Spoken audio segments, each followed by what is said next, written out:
शहर के पुराने हिस्से में संकरी गलियों के बीच एक टूटी फूटी झोपड़ी में 17 साल का लड़का अरमान अपनी बूढ़ी माँ के साथ रहता था। पिता का सालों पहले देहांत हो चुका था और घर चलाने के लिए माँ दूसरों के घरों में बर्तन धोती थी। अरमान का सपना था कि एक दिन उसका अपना छोटा सा ढाबा हो, जहां वह अपने हाथों से लोगों को खिलाए। काश मेरे पास इतना पैसा होता कि मैं एक ठेला ले लेता और उसमें मोमोज बनाकर बेचता। अरमान को बचपन से ही खाना बनाने का शौक था, पर एक दिक्कत थी। अरमान के पास ठेला खरीदने के लिए तो दूर, मोमोज बनाने का सामान भी नहीं था। बेटा, आज घर में बस इतना ही आटा है, थोड़ा सा दाल बना ले, वही खा लेंगे। ठीक है माँ, लेकिन एक दिन मैं तुम्हें दुनिया का सबसे अच्छा चिकन मोमो खिलाऊंगा।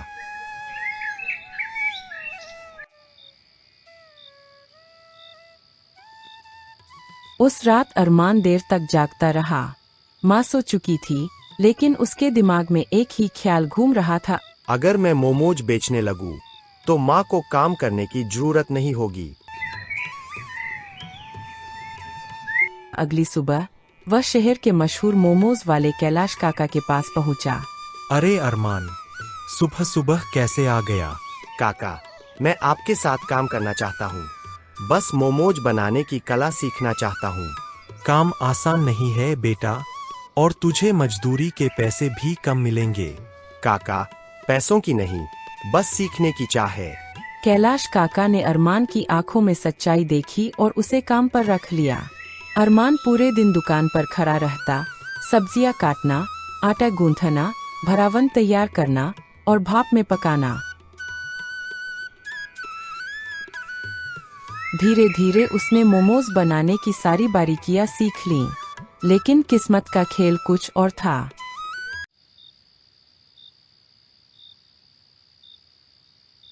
एक रात बाजार में चोरी हो गई और कैलाश काका का पूरा सामान चोरी हो गया। कैलाश काका रोते हुए, अब मैं दुकान कैसे चलाऊंगा बेटा, सब कुछ चला गया। अरमान के मन में डर और दुख दोनों थे। काका के पास कुछ नहीं बचा और उसके पास भी। लेकिन उसी रात अरमान ने ठान लिया, अब मैं अपना ठेला लगाऊंगा, चाहे कुछ भी हो जाए। और यहीं से उसकी जिंदगी का असली सफर शुरू हुआ। काका की दुकान बंद हो चुकी थी, लेकिन अरमान के मन में अब भी वही सपना जल रहा था, अपना ठेला, अपने मोमोज। पैसे नहीं थे तो उसने पूरे मोहल्ले में छोटे मोटे काम करना शुरू कर दिया। कभी सब्जी वालों का सामान उठाना, कभी शादी ब्याह में बर्तन धोना और कभी पुराने अखबार बेचकर कुछ सिक्के जोड़ना।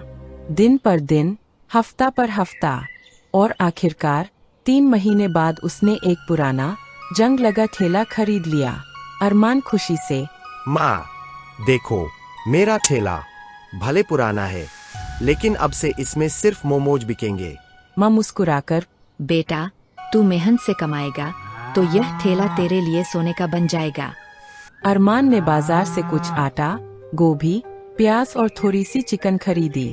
उसने पुराने बर्तन साफ किए, ठेले को रंगा और सामने हाथ से लिखा बोर्ड लगाया, अरमान के गर्मागर्म चिकन मोमोज।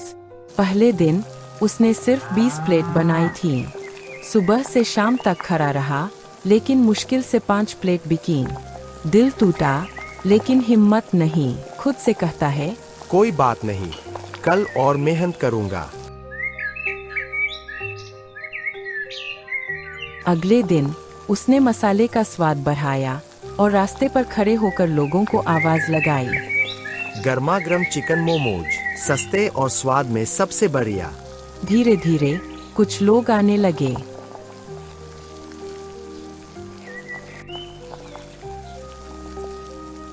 और फिर एक दिन भीड़ में से एक अजनबी आदमी उसके ठेले के सामने रुका।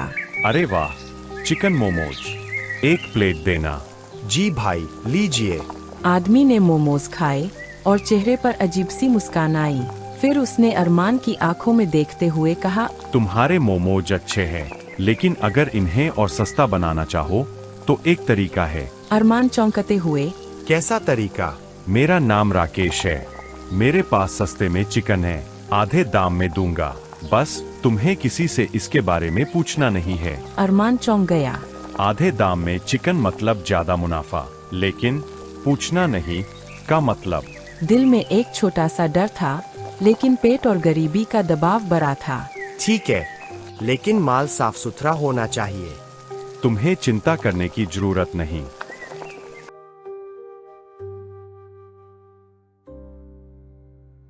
रात को अरमान सो नहीं पाया। माँ को उसने कुछ नहीं बताया। उसे बस ये पता था कि अगर ये सस्ता चिकन मिल गया तो उसके मोमोज सस्ते भी होंगे और ग्राहकों की भीड़ बढ़ जाएगी। लेकिन उसे नहीं पता था कि यह फैसला उसकी जिंदगी की सबसे खतरनाक गलती बनने वाला है।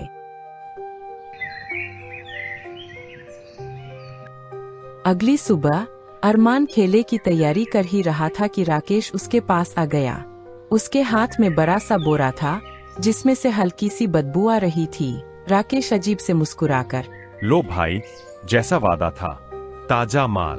अरमान भौं सिकोड़ते हुए, यार राकेश, ये चिकन तो दिखने में कुछ अजीब लग रहा है। कल वाले बोरे में भी रंग ठीक नहीं था। अरे भाई, दिखने से क्या होता है, स्वाद देखो, लोग उंगलियां चाटते रहेंगे। और हाँ, आधे दाम में मिल रहा है तो थोड़ा अलग दिखना तो चलता है। अरमान ने थोड़ी झिझक के साथ बोरा ले लिया। गरीबी और बढ़ते कर्ज ने उसके सवाल करने की ताकत छीन ली थी। वो जानता था कि इतने सस्ते में चिकन और कहीं नहीं मिलेगा। उस दिन मोमोज का ठेला फिर भीड़ से भर गया। लोग तारीफ करते नहीं थक रहे थे। भाई, तुम्हारे मोमोज तो शहर के बड़े होटल वाले मोमोज से भी अच्छे हैं। पैसे खूब आए और अरमान के चेहरे पर खुशी लौट आई। लेकिन उसी शाम, बेटा, सुना है बाजार में कुछ लोग बीमार पड़ गए हैं और कहते हैं कि चिकन खाने से हुआ है। अरमान थोड़ा घबराकर, कहा कि दुकानें? यही पास के मोहल्ले के, पुलिस भी जांच कर रही है। अरमान का दिल धड़कने लगा।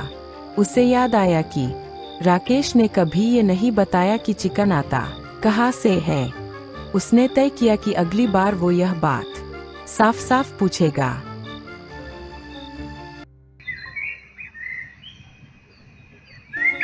अगले दिन सुबह जैसे ही राकेश बोरा लेकर आया, अरमान गंभीर लहजे में, राकेश, एक बात साफ साफ बता, ये चिकन कहाँ से लाते हो?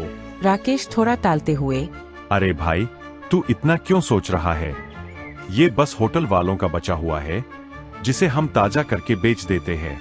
अरमान चौंक कर, मतलब ये पहले से पका हुआ या इस्तेमाल किया हुआ है? राकेश हंसते हुए, अरे, पका हुआ नहीं, बस फ्रिज में पड़ा रहता है। थोड़ा पुराना हो जाता है, लेकिन देख, लोग खाते हैं और मजे लेते हैं। अरमान का मन बेचैन हो गया। उसने महसूस किया कि लालच में वो शायद लोगों की सेहत से खिलवाड़ कर रहा है। लेकिन अगले ही पल उसकी नजर अपने खाली बटुए और माँ की दवाई पर पड़ी और उसने फैसला किया, एक बार और सही, फिर सब बदल दूंगा। अरमान का खेला पहले से भी ज्यादा भीड़ से घिरा हुआ था। हर कोई कह रहा था, भाई, तुम्हारे मोमोज का कोई जवाब नहीं। अरमान मुस्कुरा रहा था, लेकिन उसके दिल में बेचैनी बढ़ती जा रही थी। पैसे तो जेब में भर रहे थे, मगर हर एक नोट उसके अंदर अपराधबोध का भार भी डाल रहा था। माँ धीरे से, बेटा, दवाई खत्म हो रही है, आज ले आना। हाँ माँ, बस ये काम खत्म कर लो।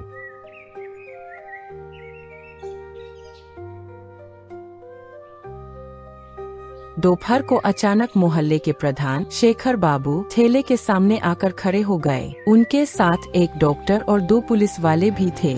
अरमान, तुम्हारे मोमोज बहुत मशहूर हो रहे हैं, लेकिन हमारे पास शिकायत आई है कि इससे कुछ लोग बीमार पड़े हैं। हमें चेक करना होगा। अरमान हकबकाकर, क्या? लेकिन मैंने तो हमेशा बढ़िया ही दिया है। डॉक्टर ने मोमोज के भरावन का नमूना लिया और तुरंत पास की लैब में भेज दिया। सब लोग चुप थे। अरमान पसीने पसीने हो रहा था। 1 घंटे बाद रिपोर्ट आ गई। अरमान, इसमें इस्तेमाल किया गया मांस खराब है। इसमें बैक्टीरिया की मात्रा बहुत ज्यादा है, जो फूड पॉइजनिंग का कारण बन सकता है। यह सुनते ही अरमान के पैरों तले जमीन खिसक गई। भीड़ में फुसफुसाहट शुरू हो गई। तो यही है जिसकी वजह से लोग बीमार हो रहे थे। बोलो अरमान, ये मास्क कहाँ से आता था? अरमान कांपती आवाज में। मैं सस्ता खरीदता था राकेश से। मुझे नहीं पता था कि ये इतना खराब है। पुलिस तुरंत राकेश को पकड़ने चली गई। अरमान वहीं बैठ गया, चेहरा हुका हुआ और दिल में पछतावा भरा हुआ। भीड़ में से एक बुजुर्ग ने आगे आकर कहा, बेटा, सस्ता सामान हमेशा अच्छा नहीं होता। कमाई सिर्फ पैसों से नहीं, लोगों का विश्वास जीतकर भी होती है। अरमान की आंखों में आंसू आ गए। उसने उसी वक्त ठान लिया, अब से वो सिर्फ ताज़ा और अच्छा सामान ही इस्तेमाल करेगा, चाहे मुनाफा कम हो या ज्यादा। अगले हफ्ते उसने राकेश से सारे संबंध तोड़ दिए और सही सप्लायर से सामान लेना शुरू किया। शुरुआत में भीड़ कम हो गई, लेकिन धीरे धीरे लोगों का भरोसा लौट आया। कुछ महीनों बाद, बेटा, अब तेरे मोमोज फिर मशहूर हो गए हैं, और सबसे अच्छी बात, कोई बीमार नहीं पड़ रहा। अरमान मुस्कुराते हुए। हाँ माँ, अब असली स्वाद ईमानदारी में है। लालच हमें तुरंत फायदा दे सकता है, लेकिन ईमानदारी हमें हमेशा के लिए इज्जत और सुकून देती है।